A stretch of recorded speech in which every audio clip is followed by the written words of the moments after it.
Okey, Assalamualaikum warahmatullahi wabarakatuh. Abang-abang dan kakak-kakak, macam biasa, minggu lepas kita dah belajar tentang kata adjektif. Kata adjektif, apakah itu kata adjektif? Kata adjektif ianya merupakan suatu deskripsi kepada subjek yang awak gunakan. Contohnya, awak nyatakan diri awak sendiri. Contohnya, Cikgu Ahmad. Cikgu Ahmad. Okey, ini subjek. Boleh jadi awak, boleh jadi cikgu sendiri, boleh jadi kucing, mak ayah dan sebagainya, ataupun suatu objek, suatu barang yang awak ingin ceritakan. Okey. Tapi setiap barang dan setiap objek ataupun sesiapa sahaja, dia mempunyai sifat, ciri-ciri, dia mempunyai warna dia sendiri. Warna contoh, dia ada warna sendiri, dia ada sifat dia. Contoh macam hari tu kita dah jawab adjektif ukuran. Contohnya di dalam sifat ni ada benda yang tinggi, ada manusia yang tinggi, ada manusia yang pendek. Okey, ada manusia tinggi, ada manusia pendek. Contohnya warna, ada yang warna putih, ada yang warna coklat dan sebagainya. Okey, secara kasarnya macam ni lah. Cikgu Ahmad merupakan seorang warga negara Malaysia yang berbangsa Melayu. Ini juga adalah salah satu adjektif, boleh katalah. Melayu. Cikgu tinggi ke rendah? Cikgu rendah. Contohnya kita lukis. Okay, ni Cikgu Ahmad. Cikgu tak janggut sikit walaupun tak ada pun sebenarnya. Okay, Cikgu Ahmad. Apakah ciri-ciri cikgu? Cikgu pendek ke tinggi? Cikgu tak adalah tinggi sangat, cikgu tak adalah pendek sangat. Jadi kita tulis je lah, cikgu pendek. Yang kedua, apa lagi? Disebabkan cikgu ajar bahasa Melayu, bolehlah pandai sikit kan. Kita kata cikgu pandai, walaupun tak adalah pandai mana. Apa lagi? Tinggi dah, tinggi kita pendek je.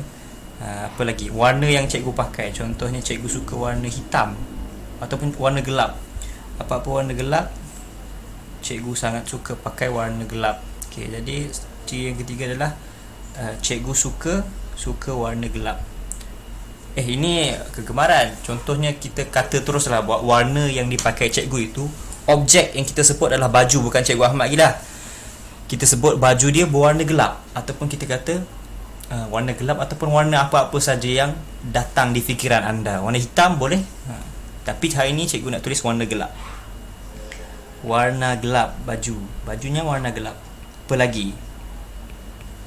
Jadi inilah contoh-contoh adjektif-adjektif yang kita boleh terangkan, yang kita boleh huraikan daripada suatu objek, suatu benda dan apa-apa sahaja subjek yang awak ingin huraikan.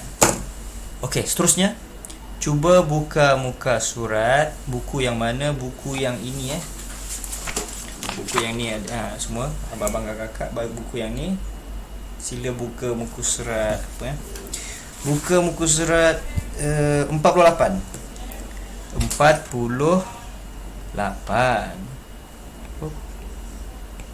Salah 48. Salah layer lagi. 48. Okey dah kak semua? Okey, jadi di sini ada beberapa latihan yang perlu awak buat. 3 saja. 1, 2, 3. Dah tulis dah pun benda-benda yang adjektif yang perlu awak gunakan. Contohnya, Mei mengambil buku tempat kosong. Awak perlu meletakkan adjektif kepada salah satu benda yang awak nampak, salah satu objek yang awak nampak dalam gambar. Contoh gambar yang ni, ada Mei, ada almari. Tapi adjektif yang diberikan adalah rendah. Jadi apa yang rendah? Mei ke rendah ataupun almari yang rendah? semestinya Mei yang rendah. Jadi apa yang kita akan buat, kita akan sambung kita akan sambung ayat. Mei mengambil buku. Sudah tentu apabila kamu rendah, kamu akan mengalami kesukaran, bukan? Kamu akan menghadapi susah. Jadi kamu boleh kata Mei mengambil buku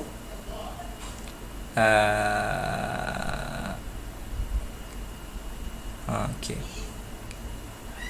Boleh kata Mei rendah, tapi dia dah tulis pun Mei di hadapan tanpa meletakkan apa-apa. Jadi kamu boleh kata Mei mengambil buku pada rak yang rendah. Kita boleh juga menyatakan bahawa almari ni sifatnya tinggi lah, tapi kita boleh kata dia mengambil buku daripada rak yang rendah, daripada bahagian yang rendah, kerana itu sahaja yang Mei mampu. Jadi kamu boleh buatlah Mei mengambil buku dari rak yang rendah kerana dia tidak mampu untuk mencapai panjang gila ada hayat dah, susah. Jadi cikgu rasa kamu lebih baik kamu menggunakan perkataan rak tambah dengan rendah.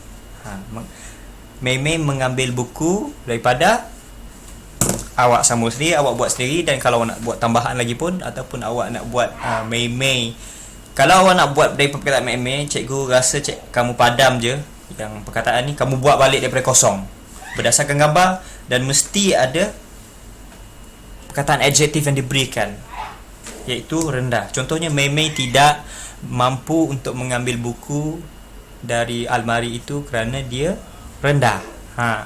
Mei seorang yang rendah, jadi dia tidak dapat. Ataupun contoh yang terakhir, Mei tidak dapat mencapai buku yang diingininya kerana dia rendah. Mei tidak dapat mengambil buku yang diingini olehnya kerana dia rendah. Ataupun Mei tidak mampu mengambil buku yang diingininya kerana dia rendah. Okay. Gambar yang kedua, seorang abang yang memegang sebuah buku, dan kamu boleh nampak situ adjektif yang dituliskan di bawah itu adalah tebal. Jadi apa yang tebal? Orang ni ke yang tebal ataupun buku tersebut yang bekal?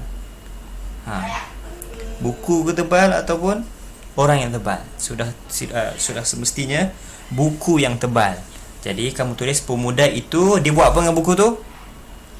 Kamu letaklah, gunakan apa-apa kata kerja yang kamu rasa sesuai. Kata kerja di sini macam makan, minum, tolak, buang, bakar, itu semua kata kerja. Jadi kata kerja apa yang digunakan oleh abang ni dengan buku tu? Boleh kata membaca, boleh kata membelik, boleh kata membuka buku itu sahaja, sekadar membuka. Apa lagi? Membersihkan, tahulah, mengecek. Apa mengecek? Mengecek bahasa Inggeris. Memeriksa. Apa pun saja, semua betul. Tetapi yang penting kamu mesti tambah adjektif tebal pada buku tersebut. Jadi contohnya pemuda itu, contoh cikgu gunakan kata kerja yang merepek sikit. Pemuda itu memeriksa buku yang tebal itu. Pemuda itu memeriksa buku kamusnya yang tebal. Contoh. Okey. Seterusnya, gambar yang terakhir. Okey, gambar yang terakhir. Ada dua kakak kita di hadapan. Ada dua kakak, satu yang bertudung, satu lagi berscarf, memakai scarf di atas kepala dia. Dan kamu boleh nampak ada nipis, ada tebal. Adjektif yang diberikan. Jadi apa yang tebal? Pakaian dia kan ni ke tebal, yang ni nipis? Tak. Seperti mana kamu nampak buku yang dipegang oleh kakak bertudung ni tebal. Tebal kan, tebal. Manakala buku yang dipegang oleh sahabat di sebelah kiri ni pula nipis. Mungkin ini adalah adik dia yang masih baru pandai membaca. Jadi diberikan buku pendek, kisah-kisah pendek, cerita-cerita pendek untuk dibacakan, dan supaya dia mampu menghabiskannya mengikut kadar kemampuan adiknya. Jadi kita boleh kepada, kamu boleh kata kakak membaca buku tebal, adik baca buku nipis. Contoh. Yang gambar ketiga ni cikgu tak nak bagi lebih-lebih. Tengok dia letak kosong, dia tak bagi apa-apa hint, dia tak bagi apa-apa petua. Jadi sebenarnya lebih bebas untuk kamu untuk bina ayat menggunakan kreativiti kamu sendirilah. Okay. Jadi in case mungkin salah beberapa orang daripada kamu yang tidak tahu nak tulis subjek apa, cikgu tolong sikit. Cikgu letak warna biru. Kamu boleh gunakan adik ataupun kakak. Contoh subjeknya adalah adik dan kakak. Kalau kamu tak tahu nak tulis kata kerja apa, cikgu cadangkan kamu guna memegang ke membacalah lebih sesuai. Membaca, kerana orang pegang buku biasanya tak pegang je, dia baca. Dan objek buku. Jadi kamu gunalah tiga kata petua cikgu bagi ni untuk orang yang mempunyai kesukaran sahaja. Kalau yang dah ada idea sendiri, yang dah ada kamu nak bina ayat kamu sendiri, boleh, sila. Yang tiga ni yang warna biru ni cikgu kemukakan kepada sahabat kita yang ada kesukaran sikit. Jadi minta maaf, hari ni cikgu tak dapat buat kelas Google Meet, tidak dapat buat bersama-sama kamu. Kalau ada soalan boleh message cikgu, call cikgu di nombor yang tertera di WhatsApp 0105947230. Jadi itu sahaja buat latihan muka surat 48 ni. Assalamualaikum warahmatullahi wabarakatuh.